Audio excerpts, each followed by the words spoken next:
खबर देहरादून से है। 1 से 10 मार्च तक विधानसभा का सत्र होगा। उत्तराखंड सरकार पेश करेगी अपना बजट सत्र। गैरसैंण में सत्र का आयोजन होगा। कुंभ को लेकर भी जल्द ही एसओपी जारी होगी। उत्तराखंड की ग्रीष्मकालीन राजधानी गैरसैंण देहरादून में मंत्रिपरिषद और मंत्रिमंडल की बैठक हुई है। मंत्रिपरिषद की बैठक में महाकुंभ 2021 को लेकर महत्वपूर्ण चर्चाएं हुई हैं। चर्चा के बाद तय किया गया कि केंद्र सरकार और हाईकोर्ट के आदेश के बाद राज्य सरकार की ओर से जारी होने वाली एसओपी के लिए मुख्यमंत्री को अधिकृत किया गया है। मंत्रिपरिषद की मंजूरी के बाद सहमति बनी है कैबिनेट की। अखाड़ों से जल्द बातचीत करके राज्य की ओर से महाकुंभ के लिए एसओपी जारी करेंगे मुख्यमंत्री। वहीं कैबिनेट बैठक में कई प्रस्ताव पटल पर रखे गए। 1 मार्च से 10 मार्च तक गैरसैंण में सत्र की अवधि रखी गई। 4 मार्च को बजट का प्रस्तुतिकरण होगा। कैबिनेट की बैठक के बाद शासकीय प्रवक्ता मदन कौशिक ने बताया कि स्वच्छ भारत मिशन के अंतर्गत बनाई गई रणनीति गैरसैंण में 1 से 10 मार्च तक होगा विधानसभा का सत्र। 4 को त्रिवेंद्र सरकार पेश करेगी बजट। उत्तराखंड में मंगलवार को मुख्यमंत्री त्रिवेंद्र सिंह रावत की अध्यक्षता में मंत्रिपरिषद और मंत्रिमंडल की बैठक संपन्न हुई। इस दौरान 4 महत्वपूर्ण फैसले लिए गए। शासकीय प्रवक्ता मदन कौशिक ने बताया कि आगामी 1 मार्च से 10 मार्च तक ग्रीष्मकालीन राजधानी गैरसैंण में विधानसभा का सत्र आहूत होगा।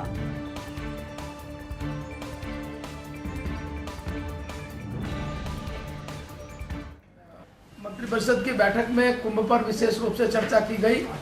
भारत सरकार की एसओपी और माननीय हाईकोर्ट नैनीताल के द्वारा दिए गए जो निर्देश थे उनके क्रम में विस्तृत चर्चा हुई।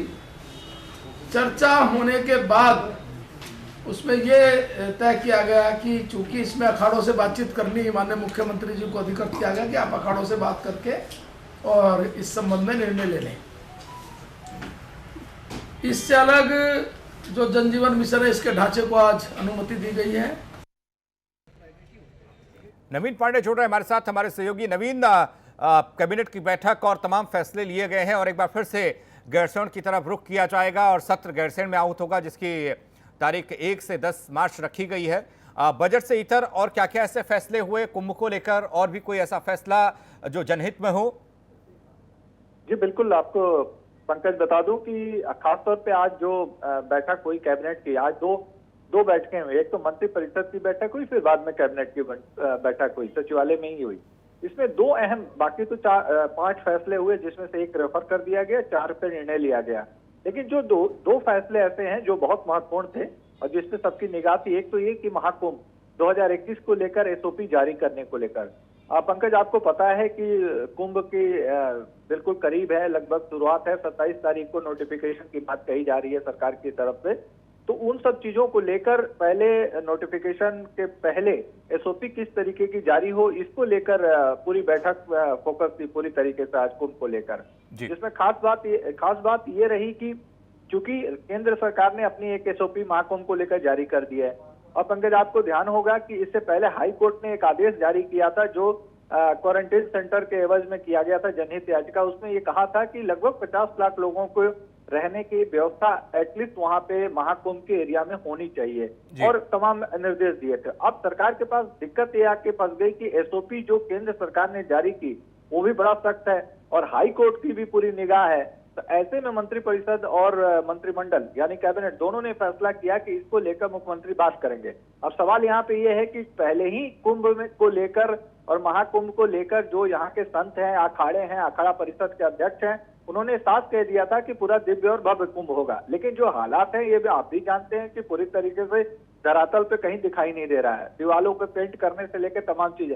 नहीं, जिस तरीके से जो केंद्रीय एसओपी थी, जिस पर नाराजगी व्यापारियों की भी थी, जिस पर नाराजगी साधु संतों की भी थी, और अब हाईकोर्ट की टिप्पणी के बाद क्या लगता है कि इस एसओपी में क्या छूट दी जा सकती है? राज्य स्तर पर क्या किया जा सकता है जिससे कि कुंभ में आने वाले लोगों को सहूलियत हो? इसमें कहा गया कि बहुत टिपिकल बना दिया है, इतने लोग नहीं आएंगे जितने लोगों की उम्मीद सरकार जता रही है या व्यापारी जता रहे हैं या साधु संत जता रहे हैं अगर एसओपी सख्त हो जाती है। लेकिन कोरोना अभी खत्म नहीं हुआ है।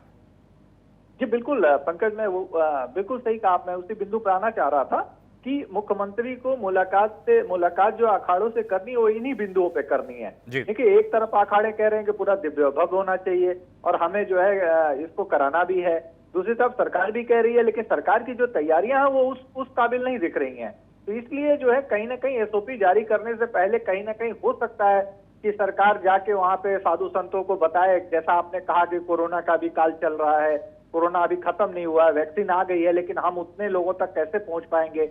इस तरीके की कई दलीलें सरकार देख के कुछ राहत वाली बात कर सकती। एक और मंशा कहिए, आशंका कहिए कि कहीं ऐसा भी ना हो कि जो कुंभ 68 डेज या 64 डेज के लिए जो बात की जा रही थी उसको कम करने की कवायद की बात हो। अब वो देखना होगा कि अखाड़े उसमें तैयार हो पाते हैं या नहीं हो पाते हैं, क्योंकि अखाड़ों का कहना है कि पहले से ही स्थितियां काफी कम कर दी गई हैं, व्यवस्थाएं नहीं की गई हैं। तो इसको लेकर कुछ ये स्थिति बनेगी या सरकार की कोशिश, देखिए जो अंदर की बात यह है कि सरकार की कोशिश है कि कम समय में यानी मार्च तक हम कुंभ करा के और इसको किसी तरीके से आगे बढ़ा दें।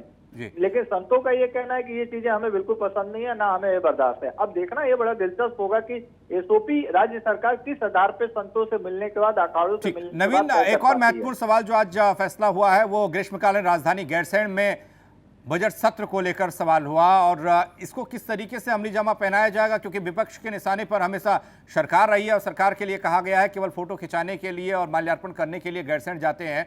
क्या इस बाबत असंतुष्टि है विपक्ष में कि बजट सत्र गैरसैंण में ही हो रहा है और बजट किस तरीके का आने वाला है, रहने वाला है? जी बिल्कुल, आपने बिल्कुल सही कहा पंकज कि बजट सत्र जो दो महत्वपूर्ण बिंदु, एक महाकुंभ और गैरसैंण में जो 1 तारीख से लेकर 10 तारीख तक गैरसैंण में जो सदन होगा यानी सत्र होगा, उसमें 4 मार्च को बजट प्रस्तुत किया जाएगा और उसके बाद से चर्चाएं होंगी, चर्चा के बाद से उसको बजट पटल पे आएगा। लेकिन ये खास बात बिल्कुल सही है कि विपक्ष लगातार इस पे सरकार पे हमला करता रहा है कि केवल फोटो खिंचाने को लेकर और 2 दिन 4 दिन का बजट सत्र हो या अन्य सत्र करके और वापस आ जाते थे।